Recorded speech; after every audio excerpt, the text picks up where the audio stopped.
بسم اللہ الرحمن الرحیم۔ عزیز طلبہ، میں رئیس اقبال پنجاب کالج کبیروالا سے آپ سے مخاطب ہوں۔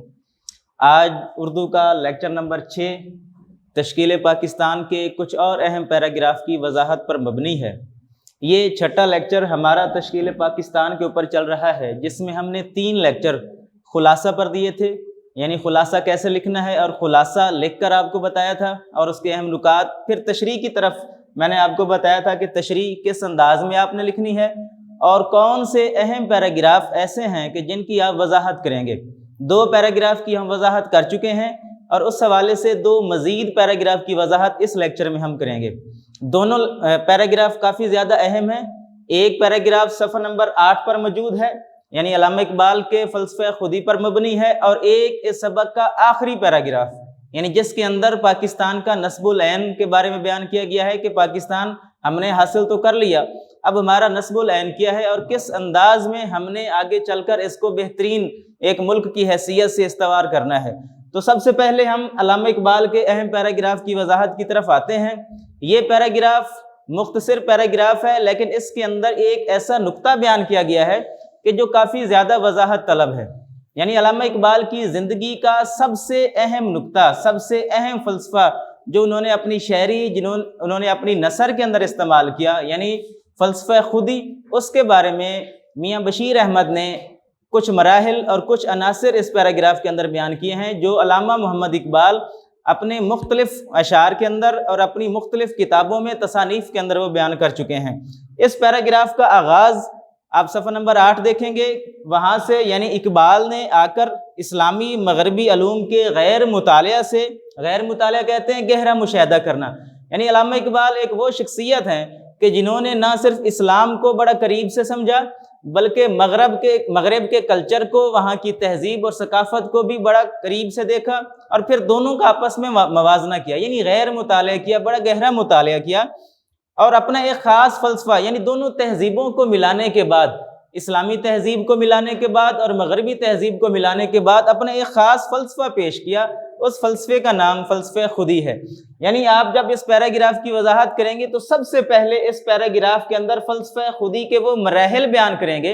اور ان مراحل کی آپ تفصیل بیان کریں گے کہ جس کے اوپر علامہ اقبال نے فلسفہ خودی کی بنیاد رکھی ہے۔ یعنی عناصر سے پہلے علامہ اقبال نے فلسفہ خودی کے خاص عناصر بیان کرنے سے پہلے کچھ مراحل بیان کی ہیں کہ یہ فلسفہ خودی کیا ہے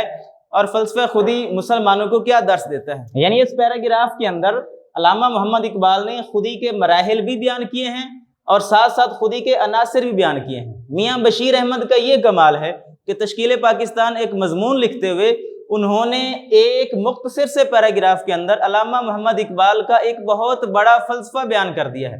آپ بالکل ایسے کہہ سکتے ہیں کہ انہوں نے ایک سمندر کو کوزے میں بند کر دیا ہے، ایک ایسا فلسفہ کہ جس کے اوپر علامہ اقبال نے بے شمار سینکڑوں اشعار لکھے ہیں، جس کے اوپر علامہ اقبال نے فارسی کے اندر بہت ساری نظمیں لکھی ہیں۔ میاں بشیر احمد نے ایک پیراگراف کے اندر مختصر اور جامع انداز میں فلسفہ خودی کو سمجھا دیا ہے، جس کو آسانی کے ساتھ آپ سمجھ سکتے ہیں۔ لیکن اگر آپ اس پیراگراف کی وضاحت کرنے کی کوشش کریں گے تو پھر آپ کو ان نکات کی مدد سے اس کی وضاحت کرنی پڑے گی۔ یعنی سب سے پہلے جب آپ پیراگراف کی تشریح کا آغاز کریں گے تو آپ پیراگراف کی تشریح سے پہلے مصنف کا تعارف بیان کرنے کے بعد سب سے پہلے آپ خودی کے مراحل بیان کریں گے، لیکن آپ نے ان کی ہیڈنگز نہیں دینی۔ پیراگراف کی شکل میں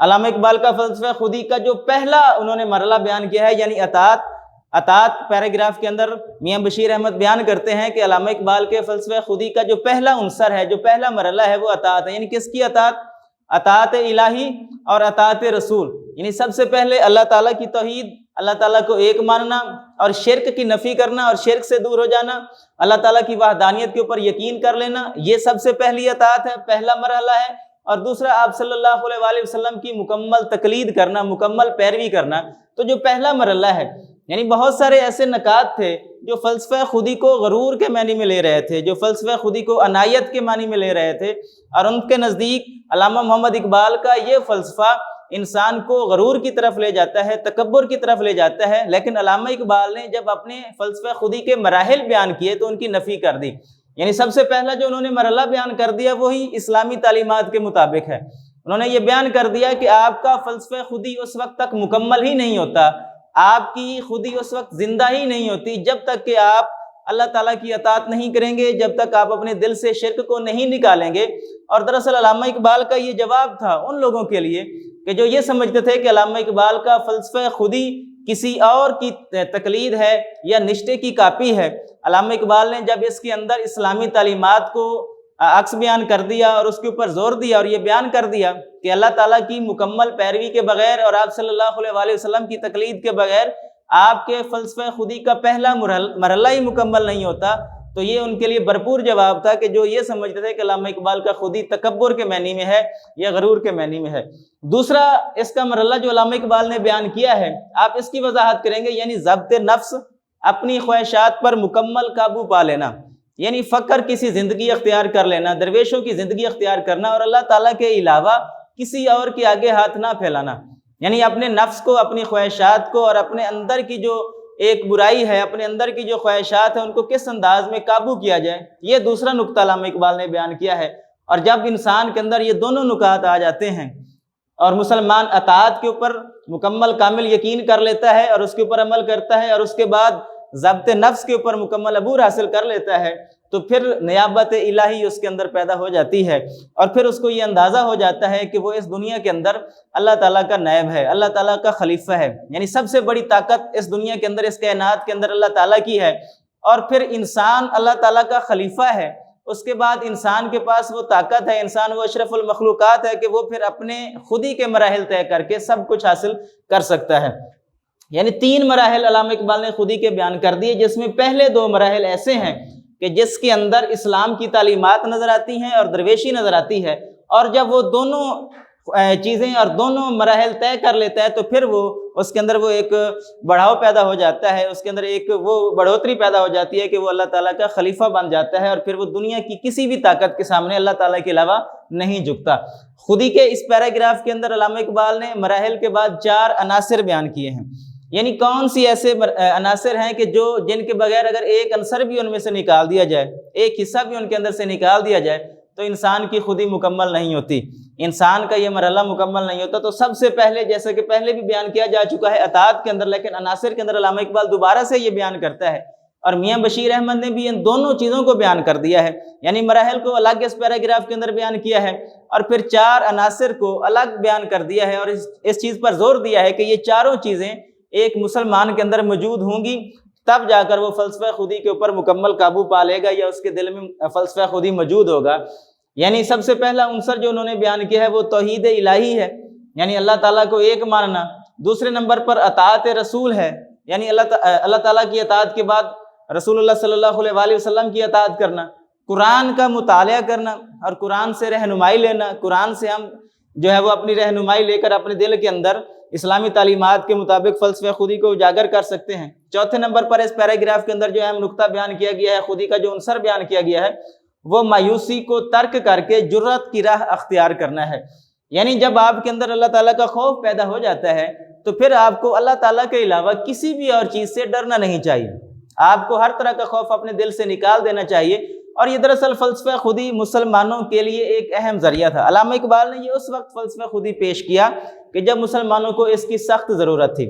مسلمان سستی کا شکار ہو چکے تھے، کہلی کا شکار ہو چکے تھے، اسلامی تعلیمات سے دور تھے، مغربی تعلیمات سے بھی کوسوں دور ہو چکے تھے، سائنس کی تعلیم وہ حاصل نہیں کرنا چاہتے تھے۔ علامہ اقبال نے اس فلسفہ خودی کے ذریعے ان کو یہ بتا دیا کہ جب تک آپ دل کے اندر اپنے اندر جذبہ پیدا نہیں کرو گے، اپنی دل کی سستی ختم نہیں کریں گے، تب تک آپ آگے نہیں بڑھ سکتے۔ تو اس کے لیے سب سے بہترین جو ہتھیار ہے وہ خودی ہے۔ اگر آپ کے دل کے اندر خودی پیدا ہو جاتی ہے اور آپ کے دل کے اندر خودی کے مراحل اور خودی کے عناصر جنم لے لیتے ہیں تو پھر آپ اپنی روح کو بیدار کر سکتے ہیں اور پھر یہ جو آزادی ہے یہ آپ کے لیے مسئلہ نہیں رہے گی۔ تو میاں بشیر احمد نے بڑی خوبصورتی کے ساتھ علامہ اقبال کے فلسفہ خودی کو تشکیل پاکستان کے اندر جوڑا ہے، یعنی سر سید احمد خان کے رفقا کی خدمات لکھنے کے بعد اور سر سید احمد خان کی تحریکوں کا تعارف کرانے کے بعد انہوں نے علامہ اقبال کے فلسفہ خودی کو اس کے اندر شامل کیا ہے، یعنی بہت بڑی حد تک مسلمانوں کے اندر جو جذبہ آزادی جگایا اور مسلمانوں کو جو عظمت رفتہ سے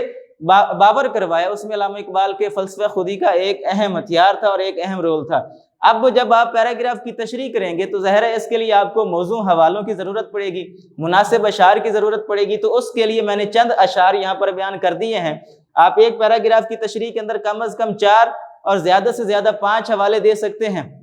جس میں کوشش کریں کہ زیادہ اشعار ہوں اور کم اس کے اندر دوسرے حوالے موجود ہوں، اقوال موجود ہوں۔ تو سب سے پہلا شعر کہ جو بہت زیادہ آسان ہے اور آپ کو یاد بھی ہے کہ آپ مختلف مقامات پر یہ شعر پڑھتے بھی رہتے ہیں اور خود ہی کے حوالے سے بڑا موضوع ترین شعر ہے، جو علامہ اقبال کے اس پیراگراف کی تشریح میں مناسب انداز میں کسی بھی جگہ پر آپ لکھ سکتے ہیں۔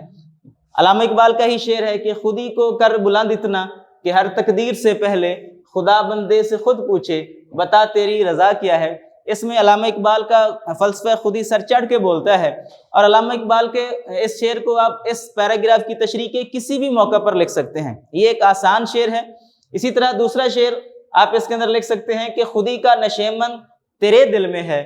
خودی کا نشیمن تیرے دل میں ہے، فلک جس طرح آنکھ کے تل میں ہے۔ یہ دونوں شعر ایسے شعر ہیں فلسفہ خودی کے حوالے سے کہ جب آپ اس پیراگراف کی وضاحت کریں گے تو کسی بھی جگہ پر جب آپ اس فلسفہ خودی کے عناصر بیان کر رہے ہوں یا مراحل بیان کر رہے ہوں تو آپ دونوں اشعار کو اس جگہ پر لکھ سکتے ہیں۔ اگر حوالے کی بات کی جائے تو خودی کے عناصر بیان کرتے ہوئے جو ہمارا چوتھا عنصر تھا اس کے اندر ہم نے بات کی تھی کہ مایوسی کو ترک کر کے جرأت کی راہ اختیار کرنا۔ جب آپ اس نقطے کی وضاحت کر رہے ہوں گے تو اس وقت آپ قرآن مجید میں جو یہ ارشاد ہے اس کو آپ وہاں پر حوالے کے طور پر لکھ سکتے ہیں کہ خدا کی رحمت سے مایوس نہیں ہونا چاہیے۔ یہ حوالہ آپ یعنی خودی کے عناصر کے چوتھے نمبر کے نقطے کے اندر بیان کر سکتے ہیں۔ اسی طرح کے ایک اور شعر جو کہ خودی کے حوالے سے بڑا موضوع ہے، یہ وہ شعر ہے کہ جو آپ کسی بھی مقام پر تشریح کے دوران لکھ سکتے ہیں کہ میرا طریق سے مراد ہے میرا طریقہ، میرا وتیرہ، میرا طریق امیری نہیں فقیری ہے،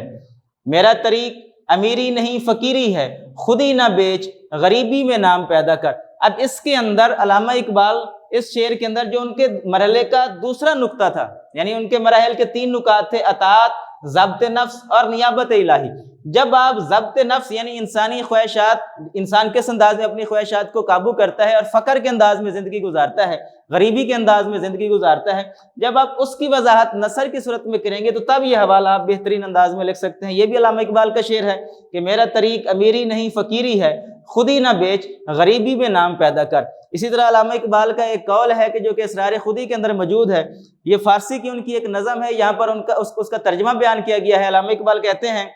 کہ خدا کا منکر علماء کے نزدیک کافر ہے، لیکن خودی کا منکر میرے نزدیک کافر تر ہے۔ یعنی علامہ اقبال کے نزدیک جس کے اندر خودی نہیں ہے وہ کافر سے بھی آگے بڑھ جاتا ہے، اور اگر کوئی خدا کو نہیں مانتا تو وہ صرف کافر ہوگا، اور اگر کوئی خودی کے اوپر عمل نہیں کرتا اور اس کی خودی زندہ نہیں ہے تو پھر وہ کافر سے آگے بڑھ کر کافر تر ہے۔ یہ وہ چند مخصوص حوالے ہیں، اور یہ ایسے حوالے ہیں کہ جو اس پیراگراف کی تشریح میں کسی بھی جگہ پر آپ بیان کر سکتے ہیں۔ یعنی جو آپ 2.5 صفحے کی تشریح کریں گے اس میں یہ وہ حوالے ہیں کہ جو آپ ان کو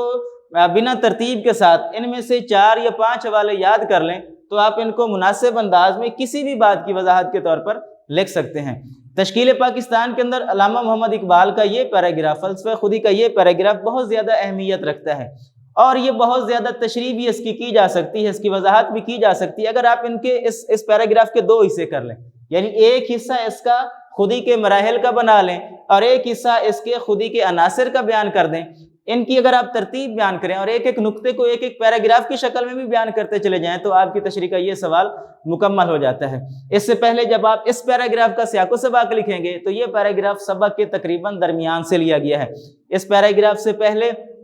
سر سید احمد خان کی تحریک اور ان کے رفقا کا ذکر ہوا ہے، اور اس پیراگراف کے بعد قائد اعظم محمد علی جناح کے حوالے سے بات کی گئی ہے۔ تو یہ ایک اہم پیراگراف ہے تشریح کا کہ جس کو آپ اگر ان نکات کی مدد سے کریں تو یہ ایک بھرپور طریقے سے تشریحی سوال بن سکتا ہے۔ اس سبق کا درسی کتاب کا جو آخری پیراگراف ہے، یعنی اس تشکیل پاکستان کا جو آخری پیراگراف ہے وہ بھی کافی اہم ہے، سیاق و سباق کے حوالے سے وہ کافی اہم ہے، کیونکہ یہ پیراگراف جب سوال کے اندر آ جاتا ہے تو بچے اس کا سیاق و سباق صحیح انداز میں نہیں لکھ سکتے۔ یہ پیراگراف سبق کا آخری پیراگراف ہے تو بچے اس سے پہلے والی باتوں کو تو لکھ دیتے ہیں لیکن بعد والی باتوں کو بھی وہ حالانکہ موجود نہیں ہے، وہ کچھ نہ کچھ اس سبق کے اندر سے باتوں کو نکال کر لکھ دیتے ہیں، جس سے وہ سیاق و سباق کا سوال غلط ہو جاتا ہے۔ کیونکہ یہ آخری پیراگراف جو کہ نصب و لعن والا ہے اس کے اندر جب آپ سیاق و سباق لکھیں گے تو سب سے پہلے لکھیں گے کہ یہ پیراگراف سبق کے آخر سے لیا گیا ہے یا یہ پیراگراف سبق کا آخری پیراگراف ہے اور اس سے پہلے مصنف یہ بیان کرتا ہے. اب آپ اس سے پہلے والی باتوں کو 8 سے 10 لائنوں کے اندر بیان کریں گے، یعنی جس کے اندر انہوں نے میاں بشیر احمد نے پاکستان کی تشکیل کے حوالے سے بات کی ہے، پاکستان کی بنیاد کے حوالے سے اور پاکستان کب مارز وجود میں آیا، ان باتوں کو 8 سے 10 لائنوں کے اندر بیان کریں گے. اس کے بعد والی باتیں چونکہ موجود نہیں ہیں تو آپ اس کے 2 پیراگراف بیان کریں گے. اگر سبق کا درمیان کا پیراگراف ہوتا تو آپ اس کے 3 پیراگراف سیاق و سباق کے اندر بیان کرتے. چونکہ یہ پیراگراف سبق کا آخری پیراگراف ہے اس لیے اس کے آپ 2 پیراگراف لکھیں گے، سبق سے پہلے والی باتوں کو لکھیں گے اور یہ بیان کریں گے کہ یہ پیراگراف سبق کا آخری پیراگراف ہے. اب اس کے اندر 3-4 نکات کافی زیادہ اہم ہیں جن کی آپ نے وضاحت کرنی ہے. یہ پورے سبق کا نچوڑ ہے، یعنی اورنگزیب عالمگیر سے جو کہانی شروع ہوئی تھی اور جو پاکستان کے مارز وجود تک اختتام پذیر ہوئی، اس کے بعد ہمیں کیا کرنا چاہیے کہ یہ پاکستان جو ہے یہ ترقی کی راہ پر گامزن ہو سکے. تو تشکیل پاکستان کا جو آخری پیراگراف ہے ان میں 3-4 چیزیں کافی زیادہ اہم ہیں. ایک نصب العین کہ اب پاکستان تو بن گیا، مارز وجود میں آ گیا، اب ہمارا مقصد کیا بنتا ہے، اب ہماری ترجیحات کیا بنتی ہیں، اب ہمارا نصب العین کیا ہے، کس انداز میں ہم اس پاکستان کو آگے لے کر چل سکتے ہیں اور اس کو ایک بہترین ملک بنا سکتے ہیں. تو اس کے لیے جو پہلا نقطہ اس پیراگراف کے اندر بیان کیا گیا ہے وہ مساوات ہے، یعنی برابری، نہ صرف مسلمانوں کے ساتھ بلکہ جو غیر مسلم ہیں اور جو اقلیتیں ہیں ان کے ساتھ بھی برابری کا سلوک کیا جائے، عورتوں کے ساتھ، بچوں کے ساتھ. اسی طریقے سے اگر ہم مساوات کو اپنی زندگی کے اندر شامل کر لیتے ہیں، اور یہ اسلام کا ایک سنہری اصول بھی رہا ہے کہ مسلمانوں نے جب مساوات کو اپنایا ہے، جب جمہوریت کو اپنایا ہے، مسلمانوں نے ہمیشہ ترقی کی ہے. اگر وہی اصول ہم پاکستان کے لیے اپنا لیتے ہیں اور اس کے اندر سے اونچ نیچ کا فرق ختم کر دیتے ہیں تو ہم بڑی آسانی کے ساتھ اس ملک کو آگے لے کے جا سکتے ہیں. تو یہ نقطہ آخری پیراگراف کے اندر بیان کیا گیا ہے، یعنی مساوات. اسی طریقے سے اسلامی طرز حکومت ہونی چاہیے کہ یہ ملک ہم نے اس لیے حاصل کیا ہے کہ اس کے اندر اسلامی اصولوں کے مطابق زندگی گزار سکیں،